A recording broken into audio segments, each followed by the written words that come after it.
জয় জগন্নাথ। জয় জগন্নাথ বন্ধুরা, কালকে রথ, সেই জন্য আমরা একটুখানি রথটাকে সাজানোর ব্যবস্থা করেছি। আমাদের এই ছোট্ট দোতলা রথ, এবং এই রথটাকে আমরা চেষ্টা করব একটু ইউনিকভাবে সাজানোর। প্রতিবারই রথটাকে কাগজ দিয়ে কাপড় দিয়ে এইভাবে সাজানো হয়, এবার ভাবছি একটু ইউনিক অন্যভাবে সাজানো। সেই জন্য আমরা এখানে নিয়ে নিয়েছি এই রকম কিছু কাপড়, এই রকম কিছু প্লাস্টিকের ফুল টাইপের, এই সবগুলো দিয়ে দেখা যাক আজকে রথটাকে কিছুভাবে সাজানো যায় কিনা। এই মেটেরিয়ালগুলো আমাদের কাছে রয়েছে, খুব অল্পই মেটেরিয়াল। এইটা দিয়ে এই রথটাকে যদি একটু সুন্দরভাবে ডেকোরেশন করা যায় তাহলে কালকের জন্য একদম সুন্দরভাবে জমে যাবে। দেখি কি করা যায়। এটা দোতলা রথ, তো এই রথটাকে কিভাবে একটু অন্য করা যায়। প্রতিবারই তো একরকমই হয়।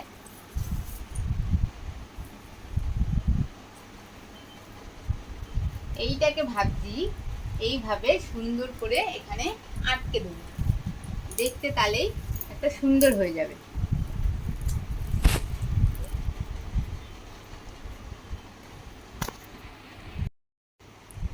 তাহলে এইটা ডেকোরেশন করার জন্য আমার কাছে যে যে জিনিসগুলো লাগবে সেই জিনিসগুলো কিন্তু আমার ঘরেই রয়েছে। সেই ছোট ছোট জিনিসগুলো দিয়ে আমি এটা করে নেব। এখানে আমার কাছে রয়েছে ডবল টেপ সেলো টেপ, এটা হচ্ছে একটা এমনি নর্মাল সেলো টেপ, স্ট্যাপলার আর কাঁচি। আর এখানে যে মেটেরিয়ালগুলো রয়েছে সেই মেটেরিয়ালগুলো দিয়ে আমি রথটাকে ডেকোরেশন করব।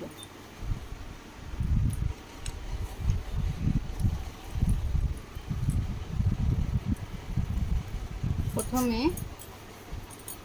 আমি এই দিকটা ডেকোরেশনটা করি, তাহলে আমি বুঝতে পারবো কীরকমভাবে হবে।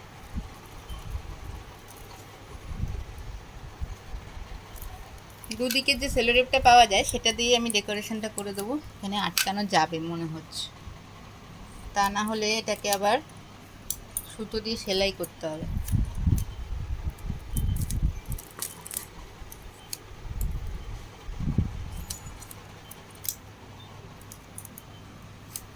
প্রতিবারই রথে কিছু না কিছু সাজানো হয়, কোনোবার শুধু ফুল দিয়ে, রজনীগন্ধা স্টিক দিয়ে অথবা পাতা দিয়ে সাজানো হয়, কোনোবার কাগজ দিয়ে সাজানো হয়।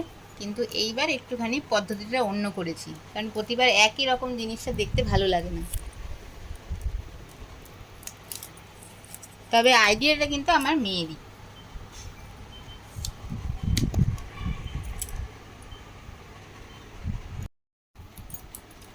যেভাবে আমরা উপরেরটা লাগিয়েছিলাম সেইভাবে নিচের কাপড়টাও লাগিয়ে দিয়েছি।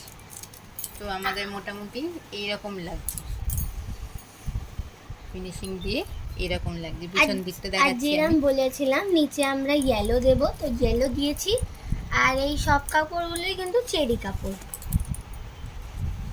চেলি কাপড়, চেলি নট চেরি।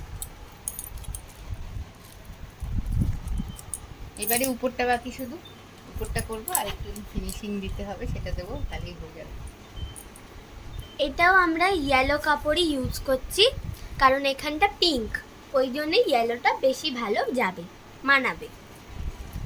আর উপরে আমাদের একটা কিন্তু ফ্ল্যাগ টাইপের আছে, ওটাকে তো আমরা কভার করব না, আমরা শুধু এই পোর্শনটাকে কভার করে দেব, আর ফ্ল্যাগটা থাকবে।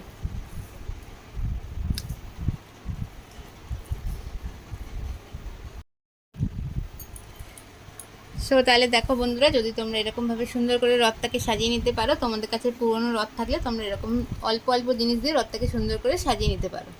তো এরকমভাবে সাজিয়ে নাও রথটা। আর আজকের মতো আমি এখানেই শেষ করছি। আবার কোনো দিনও নতুন কোনো ভিডিও নিয়ে আমি আবার হাজির হব।